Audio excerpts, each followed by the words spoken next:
The technology has worked. We have got some questions up here. The only problem is that it's in such small font that I'm going to have to just bend down to read it. So we just have a look. So I've got the first question here, which is for Tom. So I've got, how did we land in a situation where we are in a process-driven and tick box focused, and who led nurses and midwives here? So just, that's you. And whoever else would like to answer.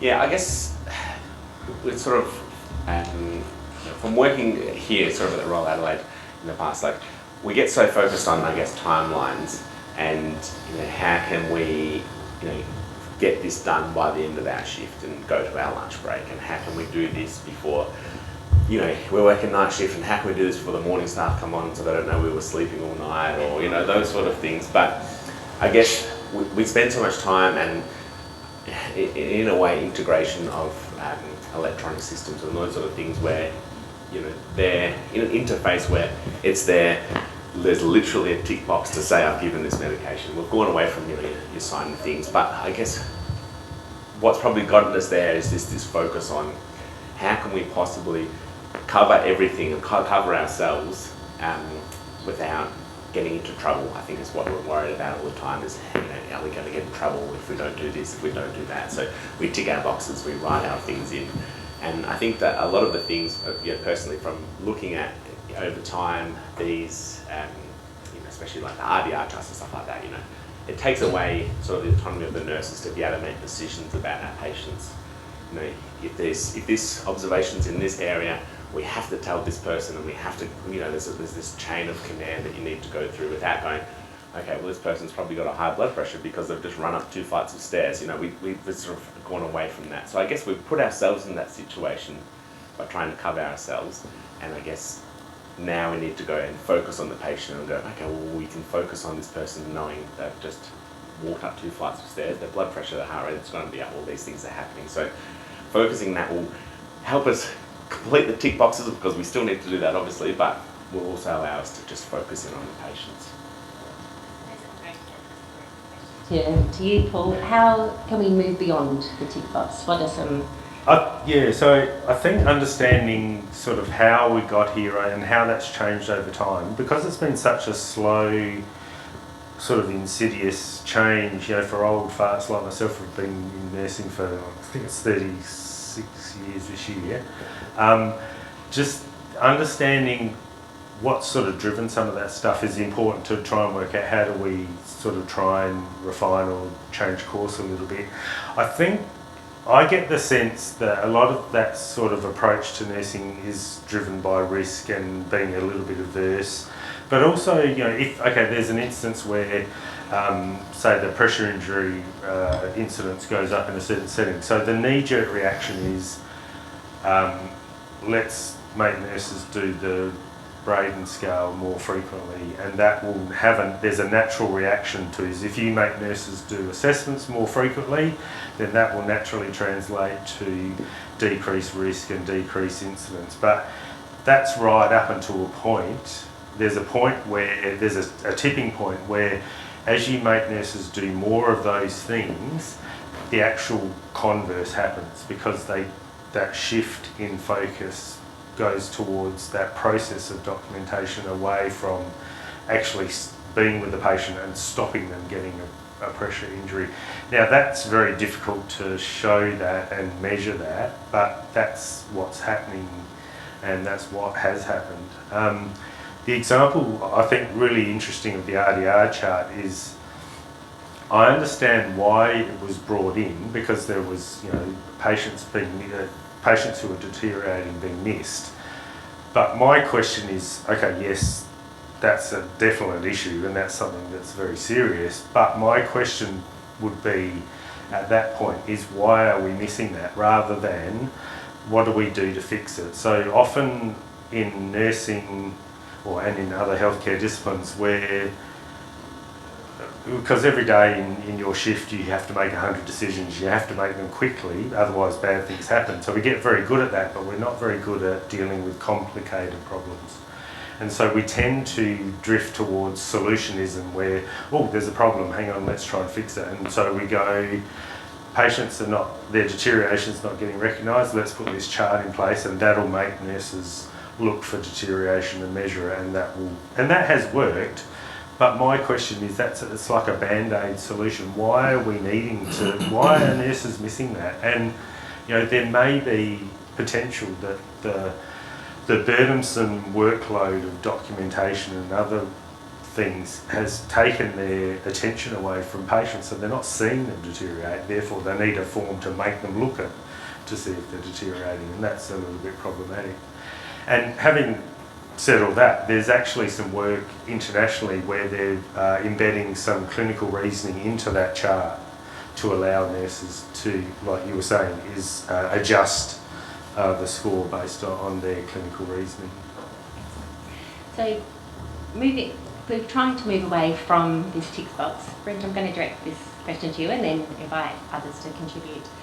We've got a really great question here, which is, how do you teach human connection?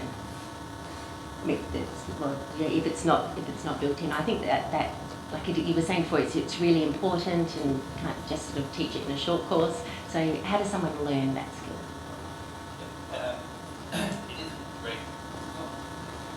It is a great question. It is now. I mean, the reality is we don't teach it through packing people into a lecture hall and talking at them about relationships and the importance of them. And I'm saying that quite deliberately because we're just going through a curriculum renewal at Sydney where we'll have one of the first integrated person-centred and Indigenous curricula in the country that's fully integrated the whole way through. And part of that is we're abandoning the whole idea of lectures as a core learning strategy. We will have some asynchronous that people can tune into when they like, on the basis that our whole curriculum is relational, and therefore just talking at people about relationships is not going to help them develop relationality. But we know through lots of work over many years that there are processes and methods for doing this kind of work. So there are lots of more kind of transformational learning processes that are about starting with self, understanding who I am as a person, what my motives are, how do I construct myself as a person. That more psychodynamic approach to understanding myself before I start to understand somebody else is something we did in the curriculum back in Scotland. The whole first year of the program was based on that idea that if we want student nurses in this case to really understand how you develop relationships, they have to develop a relationship with themselves first. And when they do that, then they're able to be more open to what they're seeing around them rather than just landing them in situations that they've never experienced before and expecting them to cope with it. So that's a kind of a principle of starting with self and that more kind of psychodynamic kind of approach. The second thing I would say is that this is where arts and creativity come in big time. I've had the privilege recently of supervising a PhD student, Carl Kleister, based in Ulster University, who's an actor. He's nothing to do with nursing or health, but his PhD was using drama and puppetry with student nurses over 3 years to help them develop their capacity to be sympathetically present with another person. And it's really quite a profound kind of study of understanding how students over that period of time use dramatology, use puppetry to understand their own being in the world in order to be alongside another person who may be suffering, may be struggling. He published it last year as a book, and it's a great account of how we move beyond these kind of very technical approaches, these very competence-based approaches, to actually ones that are grounded in relationships. The arts and creativity have so much to offer us in this space, where we learn around emancipatory learning, how we understand the way relationships are dynamic, how things aren't fixed and static, and how we start to understand where we connect as human beings. So I would really encourage us to look really critically at our curricula, to really look critically at what we consider to be knowledge in those curricula, what we consider to be outcomes in those curricula, and to kind of move beyond this kind of technical hitting particular targets as a core way of learning. Thank you, Brendan. And I'd just like to add from the perspective of maybe some of our programs. So At NALHN, and I know which and in other areas we use practice development as the methodology or the vehicle to achieve person-centredness, and many staff have attended the Foundational Practice Development School, and part of that is, I guess, engaging with key stakeholders. So our T2P coordinator wanted to include consumers into the co-design of a study day for the graduate nurses, and did that beautifully with our consumer and community engagement team. And they have a consumer who is, I guess, the centre of that day's design.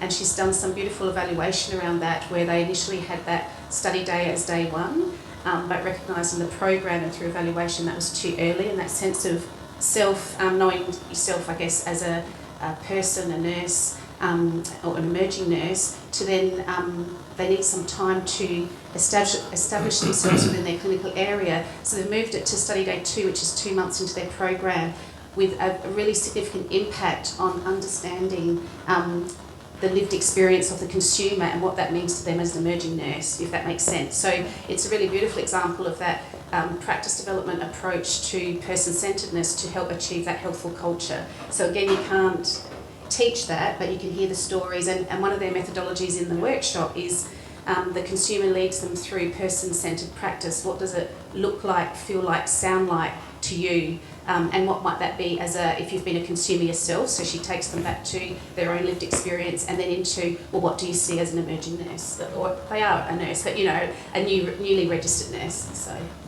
I think too, we've heard today, with the feedback from the activity around, building this culture, so it's not based on a single person, it's a culture, it's a system-wide. I'm just going to blend a couple of the questions together. What would be some of the strategies that you would all see that have been successful in being able to successfully build that culture that's not based on a single person? So whoever would like. Brent? I'll just kick it off, and then, because we could talk all day about all of that, about the strategies that are... I know, we've only got two. I just want to say one, which is, and some people would have heard me talk about this, we totally underestimate the importance of what I call the development of safe spaces for brave conversations. And if we do one thing in our organisations as leaders, that is the one thing I would say to do. I've brought about more significant culture change, both in nursing schools, in healthcare, in teams, through that one strategy, which is that we all go into a room together as equals, just as persons, to create a safe environment where it's not being judged, it's not about hierarchy. I might be there as a dean or whoever, but I'm there as Brendan, I'm there as the same as everybody else.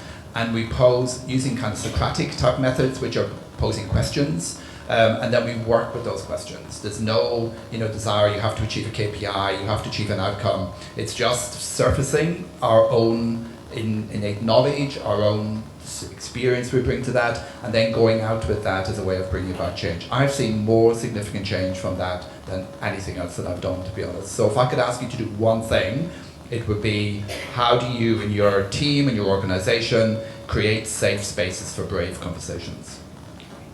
Great. Nicholas? Yeah, I think that's fantastic. And so in South Australia, I'll just go to a couple of things that I know that are happening. One is communities of practice, particularly in shared care, equally well. That's a new initiative across the state where people are having those sorts of conversations. They're held on the Zoom platform, cameras on, so everybody who comes has cameras on. And similarly in clinical supervision, and I'm not thinking about supervision of oversight and monitoring, I'm thinking about deep reflective practice where people enter into an agreement with a supervisor, a supervisee enters into an agreement.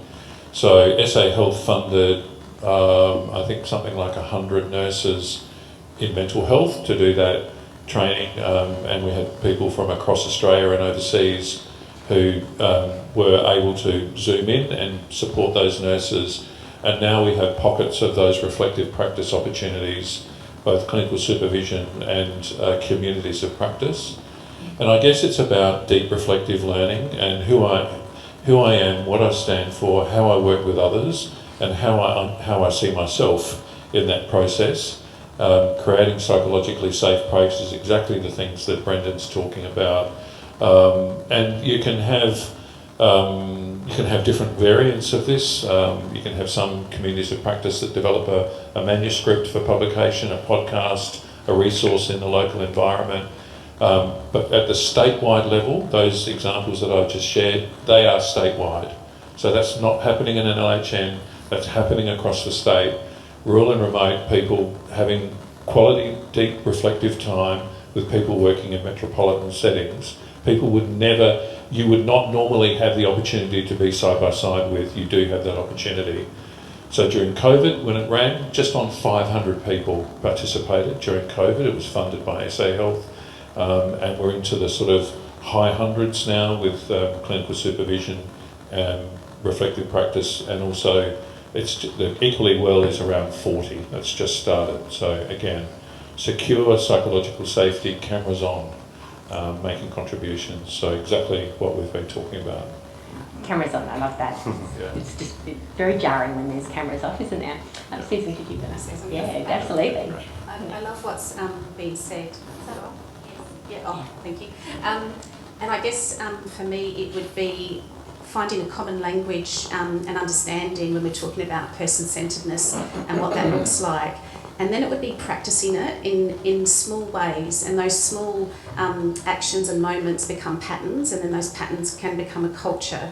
But I do see person-centred practice like exercising a muscle. You know, we have to do it regularly. I can't say that. And if we don't, we know what happens when we don't go to the gym, you know. And I know when surprisingly, I'm imperfect, and so I make mistakes, and when I don't maybe live to my values, I know I feel a seed of dissatisfaction. So I guess that's knowing self, recognising that, but always striving for those patterns and just some simple things. And if we develop our self-awareness and the language that we hear around us, we have a lot of industry language that in a human field. So things like you might hear people are decanted from areas, or we roll projects out, so it's like we're rolling over them, where maybe we can say we're moving people into a different space or transferring them, or we're implementing a change. So sometimes I think just the language we use can dehumanise people. So it can be really small things that we start with to then have those and have those really good and safe conversations to actually, I guess, give that feedback to say, this is what I've heard, this is what it feels to me, how could we say it differently? And it's having the courage, I think, as well, to be vulnerable in that space, because it's hard to be vulnerable. So. I think you touched on something around the values, and we've got a great question here around how do you establish person-centred practice when there are a multitude of diverse values and beliefs? So how do you come up with just a small question to answer? Who would like? I could say read the book, but I mean, it's the core foundation of developing multidisciplinary person-centered practice. I mean, the danger, and I'm not saying there's that valid criticism of this event at all, but the danger is that we often see person-centeredness as being equal nursing. But actually, if we're going to talk about a person-centered culture, it's for everyone. It's not just the nursing responsibility in it. And I know there's a tendency that we get caught up in it as nursing, but actually to truly change some of our health systems, it has to be everyone engaged in all of that. But the core starting point is about shared values. And shared values work is a really important process. It's not just, taking people through a very quick exercise to get some statement on a piece of paper that sits on a wall that everybody ignores. That's not what it's really about. Shared values is really about that self. It's about understanding how we each bring a unique contribution to a team or a service or a system, or whatever level or part of the organisation we're part of.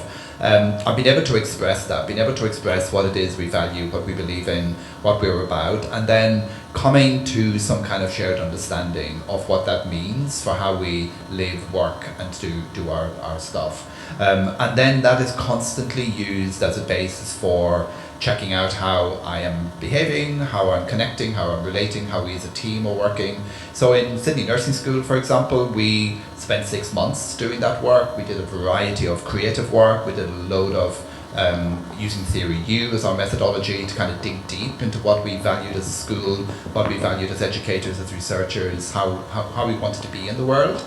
And it took us a year in total to get to a point where we had this kind of shared values. But then we did a lot of work around what did they look like in terms of our everyday behaviour as academics? What does that look like? What does it look like in terms of how we work with professional staff? What does it look like for professional staff working with us? How do we connect that with students? What do students bring? What are their kind of shared values they're bringing to that space? And that now acts as, so we have a set of operational principles that go with those values. At Christmas last year, we'd hit a point of where there were some issues that were going against those values, and we used our Christmas retreat to do a whole set of things around acceptable and unacceptable behaviours in the context of those values. So we have a list of unacceptable behaviours that anyone in the team can call each other to account against, because if that behaviour is seen, then it's going against our shared values. So it's no longer the Dean Brendan telling you off because you've just gone against something. It's actually anyone, it doesn't matter about status, hierarchy, role, can say, actually that's inconsistent with our values. At every one of our shared governance meetings at our school council, those values come out and we do a check, a sense check as to where we are with them. So it becomes this constant kind of quality thing that is about checking out how we are as persons and how we relate. So it's so fundamental to this kind of work but it's not just getting something on a page that sits on a nice frame on the wall. And I can see, you talk there about holding people to account, and you can see how creating a psychologically safe space is so important to allow people to be able to do that, because if people don't feel safe in their environment, then they're not going to feel that they can call people to account. We'll go. Oh, sorry. Yeah, we'll go. I think it's excellent what's been said, because there's not one answer to you need to do this and solve the problem.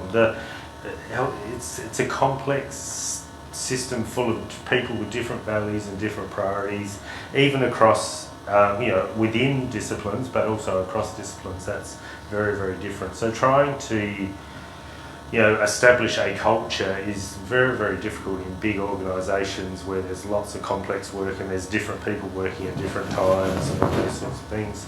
So I guess for me it's about also, there's an element of leadership in there, but also about asking people what matters to them, what they see as priorities, because I don't know, I guess I see, I worked as a nurse clinically for 23 years and there was this endless stream of you need to do this, or this is the latest program that someone fancy's come up with and we need to implement this, so just sort that out, would you? And that was just never ending, and you just would see it coming and you're just like frustrating as hell. So not imposing that as something that needs to be done, but starting that from that grassroots level of what's important to you as individuals and as groups, what do we want to achieve, and starting to develop that slowly. And I think what Brendan was saying, that has to happen slowly over time. It's not something, that solutionism thing that we're going to fix by next week. It's going to be something that's slow, deliberate, and just going to happen over time. For Susan and then And as I guess a small example to start with, and thinking about your enablers within your organisations, at NALHN they have 4 clear values, which everyone has a story, everyone matters, everyone contributes and everyone grows. And so if you think about that flower in the middle of the person-centred practice framework that Brendan showed us today, that's where care is experienced and care is given. So 2 really good questions are, what's it like to work here and what's it like to be cared for here? So when I think about NALHN's values, and a leader is a action, not a role. So any of us who are clinical leaders or leaders can think about, well, everyone has a story. So how do I understand my workforce's story? What matters to them in that space? What's the consumer story? How do I listen and engage with them in that space?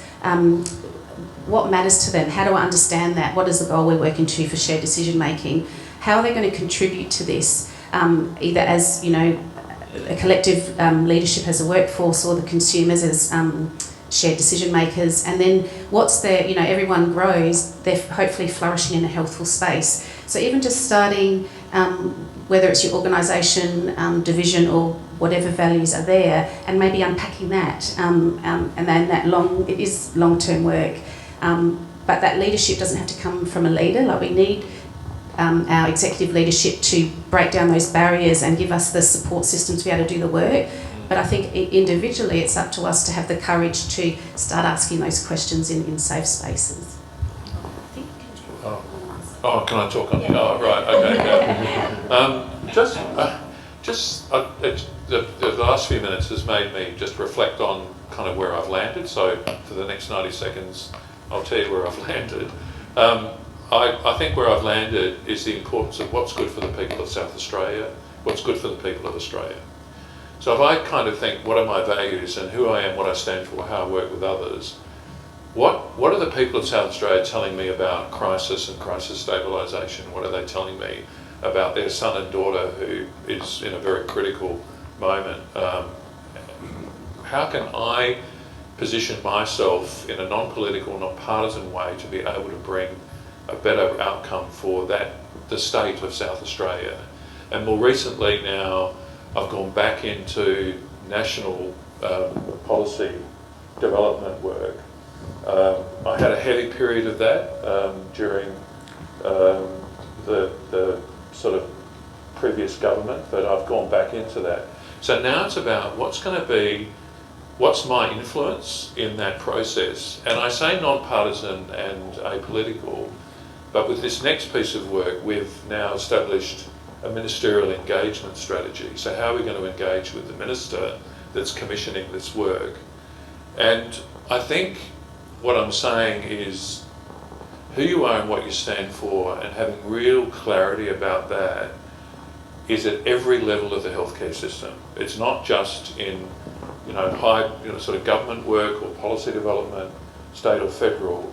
It's actually what happens at 2 a.m. tomorrow morning when somebody in my world is in distress, or parents bring their child into the ED because they're worried.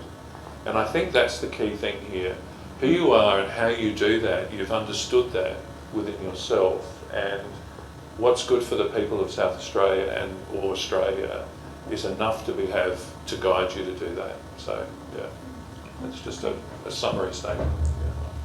Now, I would like to open up if there's anyone on the floor that would like to ask a question. We do have some roaming mics around, so just raise your hand if you would like to ask a question. And while you're thinking about that question, I'll ask my next one. So obviously, JBI, we're very focused on evidence-based healthcare, and all working towards the common goal of improved healthcare delivery. So with that in mind, and obviously with today's focus on person-centred practice, how can evidence-based practice and person-centred practice be better aligned? So across all the different types of healthcare settings, especially when we're trying to value the lived experience and the individual narratives when we're delivering care. So who wants to tackle that one? Yeah.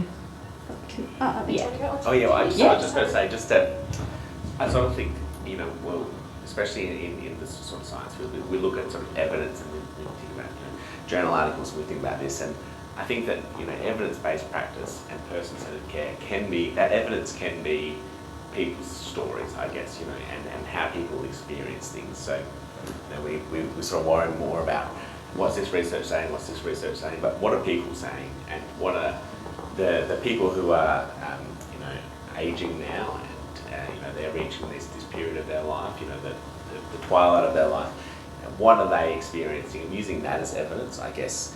We quite often say, well, actually, this is what everything's saying, we see this quite often in aged care, where you'll be talking to the nurse, and the nurse will say, this is what's going on. Then you'll talk to the carer, and the carer will say, I've given this person a shower every day for the last 5 years. I think this is what's actually going on. And using that, I think, as evidence to say, well, that's more informational than sort of anything we can get from a journal. And I think sort of using that is really important to going forward. Sue? Thank you. And I think it leads to that question of, for me, what's it like to either work here or be cared for? And I've spent some years now working with Tanya McCantz's nursing midwifery person-centred KPIs. And there are 8 KPIs that were co-created with nurses, midwives and service users in the UK. And there's been a methodology tested probably over the last 13 years or so. And this evidence, that they use consumer surveys, consumer stories, observation of practice and a medical record audit. And when you triangulate that data, you get this beautiful quantitative and qualitative report demonstrating what it's like to be cared for here, and that can help influence practice change. And that report is given to the bedside nurses who look at, well, what are our processes? How do we care for people here? This is what they're saying about that care. And over the time that we've used this methodology, it is, you can see the changes. So when there's under-resourcing and more resources are put in, it's sensitive enough to demonstrate an increase in, for example, the KPI time spent with patient increases. And interestingly, we're noticing with the introduction of the EMR, where there's been maybe low visibility of the nurse midwife, but there's been high satisfaction of care, we're noticing that there's now higher visibility of the nurse midwife, but the care is felt to be more task focused. So exactly what we heard today. So these KPIs are sensitive enough to give us the evidence of what it's like to be cared for here, and then help nurses and midwives influence what direction they might go to improve person-centred practice. Totally agree with that. I just want to, I guess for me, for a long time, I think we've gone through a bit of an evolutionary process around evidence-based practice, and where we're at now I think is quite different from where we might have been 10 years ago around some of this. The first thing I would say is I rarely, if ever, use the term evidence-based practice. In the field that Tom and I work in, but many others, if we just followed evidence-based, people would die because of the fact that older people don't follow rules, and people with dementia definitely don't follow rules. And if you're going to be a person-centred practitioner with older people and people with dementia, you have to go against what some of the evidence might, or what some of the empirical evidence might say you should do, and people would die. So that's always been my starting point. For me, when we talk about person-centred work and evidence-based practice, we're talking about evidence-informed practice. So we use empirical evidence, but we're using 4 different kinds of evidence to make a decision. We're using the empirical evidence, which gives us the guidelines and standards, etc. But we're also using contextual evidence in terms of what is happening in a context and how does that evidence play out in that context. We're using local audit and information to determine what's the trends, the patterns that Susan talked about. And more significantly, I guess, we're also using lived experience evidence, consumer-informed work. And it's the combination of those that gives us professional judgment. And it's professional judgment that guides us to person-centred practice, bringing all of those things together, where I can say, okay, based on this is what the guidelines say I should do with somebody who wanders, to take that particular thing. But actually, if I was to follow that guidance, then we would lock everybody in and we would not allow any outdoor work to actually happen. But we know from the patterns of people who wander that there is meaning attached to that, there is an intention attached to it, there is a purpose attached to it, and my role is to understand that. And bringing all of that together, then I as a professional and as a leader make a decision as to how we set up a dementia-specific unit that enables people to live a flourishing life whilst at the same time taking the best of that evidence. That for me is person-centred practice, and it's also evidence-informed practice. But it steps us a little bit away from using the language of evidence-based practice. And I think one of the challenges too is that, what's happened is, if we think about the Venn diagram for evidence-based practice, it has in there patient preference, clinical judgment, and what's happened over the years is this strong focus to just the evidence component without actually having, I think there probably needs to be more reflection and work done around the other components. So some future work that my team and I, we could probably work on. Does anyone else want to? Yeah, and I think just, traditionally, especially in quantitative field, there's sort of that hierarchical level of range of evidence and you know, adding different weights to different sorts of evidence. And I think exactly what Brendan was saying, those, was it 4 different levels? I think they are all on a level playing field, especially if you're looking to inform local contextualised practice for, you know, individuals or groups or whatever, or units. Is really important to take all those different levels of evidence or information or whatever to help, you know, provide that, you know, specific care for that person at that time in that situation. I think it's really important. The other thing, maybe slightly outside of what we're talking about, but I think it's really important, is just understanding what we measure in healthcare. So I guess as part of my research, I sort of saw that sometimes, well, I asked the question, do we measure what's important, or does what we measure become important?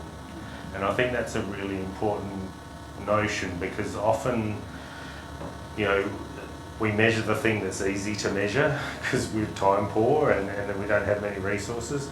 And so sometimes we use those measures as a default or a de facto measure of quality, and then if we base evidence or guidance or changes in practice on that, that can be potentially a little bit problematic. So just, I guess, is always challenging. What are we measuring? But feel free to have, well, you know, have a challenge everything that we measure. Why are we measuring that? What is that telling us? Is this a true reflection or indicator of quality or person-centered care? Whatever we're trying to look at, I think that's really important. Does anyone have any? Yeah, just to add to that, and I guess what I would say is that as an organisation, a service, a system, or a practitioner, you bring all of these things into conscious play. So as a system, that system is known for that phenomena, that way of working, and that's a system attribute in the same way that it's a practitioner attribute. And to be able to have that and hold that in conscious play, to be able to articulate that, to be able to hold firm or be nimble around that, is probably the attribute that we want in our systems and our services, as well as our individual practitioner and the next generation of practitioners as well. Yeah. Does anyone have any questions? I mean, I'll gladly keep talking, but if anyone would like to ask him to the front, and then over at the back. Helen. I'm very interested in measurement. People in residential aged care are often assessed for depression. The incidence of depression in residential care, I think, runs about 65% of residents. So there's a question there for me. That's a wicked problem. We know that people in residential aged care are at risk of clinical depression, and yet the measurements are doing nothing to improve the system. So I'd like to know, I'd like your... Well, we know how many people are suffering from depression. The problem solved. That's the problem. We tend to measure, you know. So measuring, it's an acceptance of depression as a byproduct of aged care. I won't accept that. So measuring something's really important, but what do you get exactly? What's the point? So you're doing the process of measuring, but what's the purpose of doing that measurement? What's that telling us, and how does that then inform what needs to change? I don't know the answer to that. Do you know the answer?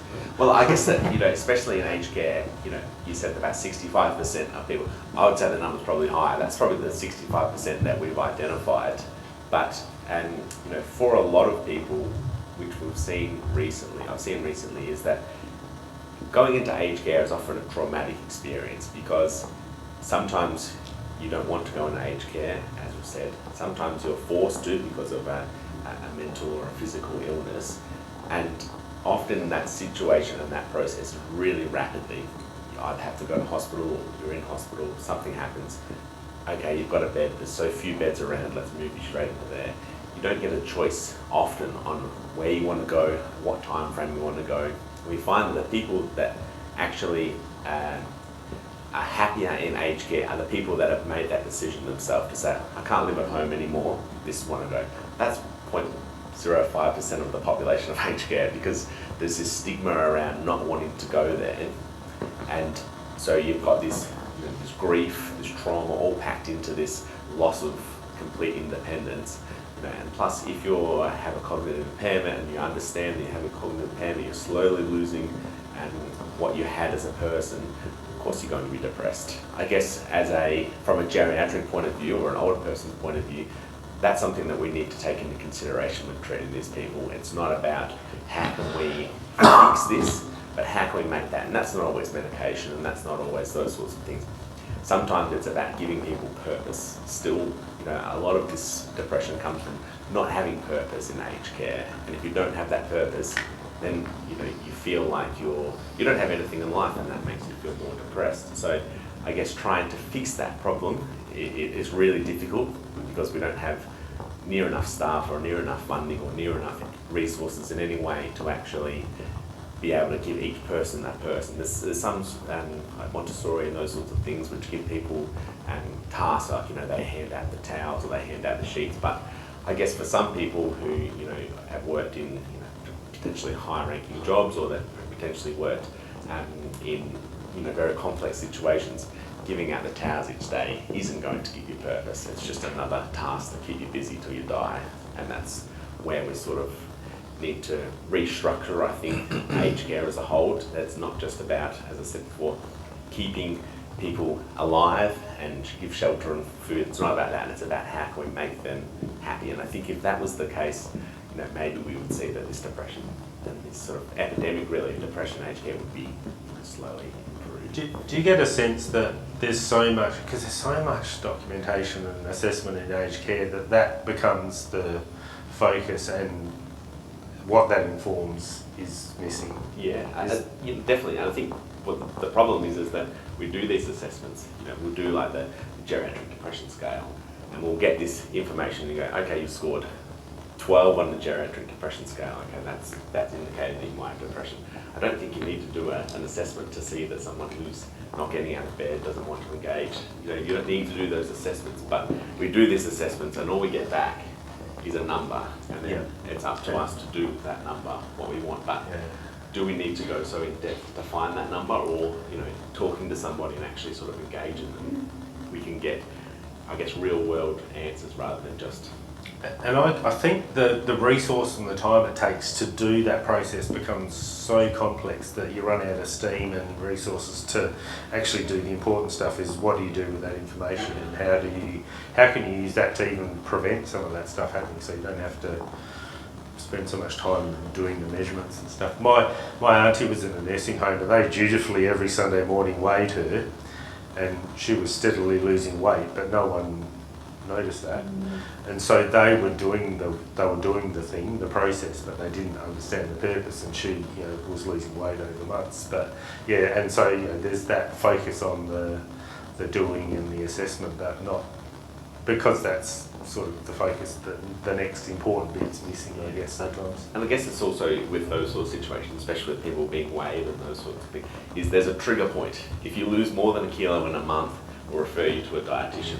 But if you lose 0.99 kilos a month, well, that hasn't triggered that. Okay, we'll go on to the next month. So you're losing practically the same amount of weight each month, but you're not triggering that next thing. And as nurses, always as healthcare workers, as anyone, we should be looking at that information and saying, well, even though it's not triggered that number, we still need to do something because we're seeing these changes over time. And I guess that's probably more person-centered rather than that figure, and how can we do that?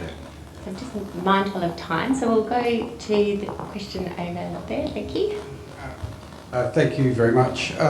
Probably a little bit what referred to where Tom was going, but I think a couple of terms which I don't think have really been talked about is the word autonomy, because I think autonomy is central to both as the carer, whether you're whatever you are, whoever you are as a carer, as well as the person we're caring for. And I think how that is central to patient-centred care. And I think the other part is power and balance. I'm really, I'm sort of in my own practice really aware of that, working homelessness, for instance. I'm really aware of that. But I think across the system, especially the tertiary system, this power and balance we have.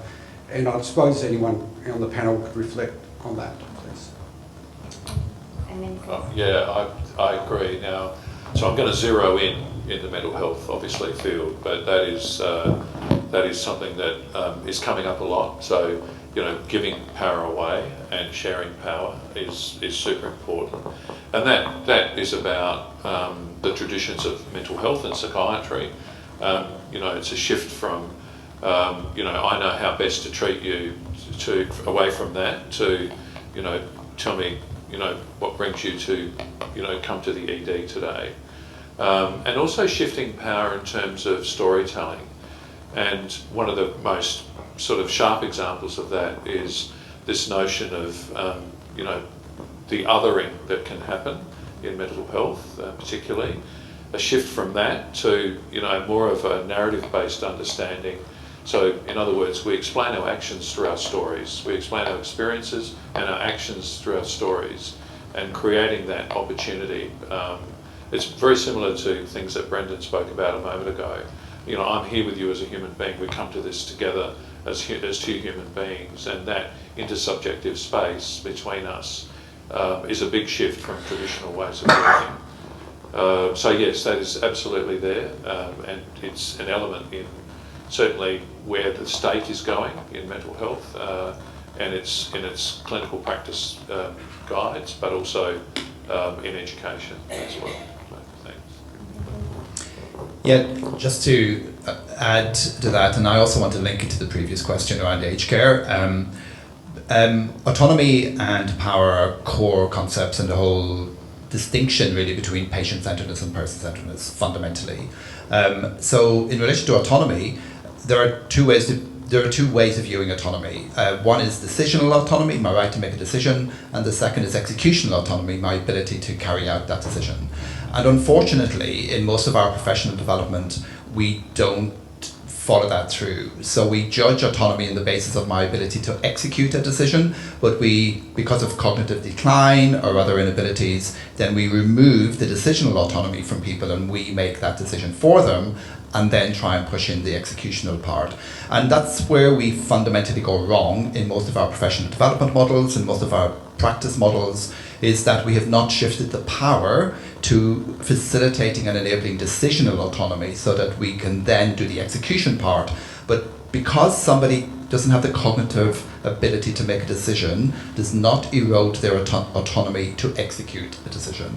And we get that wrong all the time as professionals, and it's one of the biggest challenges we have, and why we then hang on to these power-based models where the clinician knows best, and we call it person-centeredness, but it's not. We're actually holding on to that power. So, you know, one of the fundamental differences between patient-centeredness and person-centeredness is around power, and is the difference between functional-based outcomes and wellness-based outcomes. So patient-centeredness focuses on functional-based outcomes, person-centeredness focuses on wellness-based outcomes. Yes, pays attention to focus, or to function, but it's that and. But I did want to link that to your question around the incidence of depression and people with aged care. I mean, I get really angry about the whole aged care thing. I have to say, I'm a very proud aged care nurse, have been for 80% of my career, and feel passionately about it, but we have absolutely destroyed aged care. We have destroyed it. And we are putting people into contexts that none of us would naturally choose to be in. We have created institutions that we call homes. They aren't homes, they're institutions. Society has to own this, and this is the work we're doing at the Sydney Policy Lab around realigning this work. We have, you know, there's a good sociological literature to show the reason why residential aged care facilities exist is so that society don't have to face the burden of aging. So we can hide it away and we can pretend it's not there. We just put it behind these walls. So I could really mush about this because it's so important to us as a society, the way we position. There are very few aged care facilities that any of us would actually want to live in because they don't reflect our lives, but yet we keep recreating these institutionalized models, giving them a label of home when they're 100 million miles away from anything we would call home. And yet we could carry on perpetuating it. Then when people are in there, it is not a focus on flourishing, it's a focus on existing. And if that is what we are doing, then of course depression is going to be high, both reactionary and indigenous, because it is just a natural response, a human response to being in a situation we don't want to be in. And so we have, as a society, got to ask ourselves some really, really tricky questions about how we want this to go forward, because we cannot keep perpetuating this kind of institutionalized warehousing model that we still have. And all of the current evidence shows the same. We haven't shifted that. In fact, we've gone very backwards around it. And fundamentally, it's a loss of autonomy and an erosion of individual power and their own agency within that system. So I think, we could talk forever about this. I have gone over time a little bit, but just so that we can wrap it up, perhaps if I could ask just a couple of you to share some, perhaps a key takeaway point. So for people coming here today, what would be one main thing that you would want them to hold on to and think about in terms of being able to, work towards delivering person-centred practice? I was going to say care, sorry. So Susan. So my message would be to start today. You don't have to be an expert in person-centred practice to be person-centred, and to, I guess, develop that self-awareness. Who am I? How do I show up? And what does that look like for me? But have the courage to just start. I'm not suggesting that you're not doing that. I'm sorry, I need to clarify that. But I guess in that more public space. So we all have our values that align to flourishing and healthful cultures, but what does it look like sharing that within your workplace? I completely agree with being authentic and self-aware, and take time, be conscious, take time to discover that within yourself. Right. That would be my takeaway. Right, we'll end on Brendan. Yeah. Okay. That's Well, there's a great book that I always recommend people to read called Be More Pirate. I've not talked about piracy today very much. And it's called Be More Pirate, and it's a great book on leadership, and I would encourage everyone to read it. Essentially, I summarise it as how to break the rules and get away with it without anybody noticing. And fundamentally, that's what a person-centred practitioner is. They are able to work the system for the benefit of the person, and that's what we all need to be able to understand how we do. Sounds like a great takeaway. Break the rules, don't get caught. Oh, okay. All right. Please join me in thanking our panel members today. Thank you very much. And I'll invite Craig to do the closing part, and I apologise for running over late.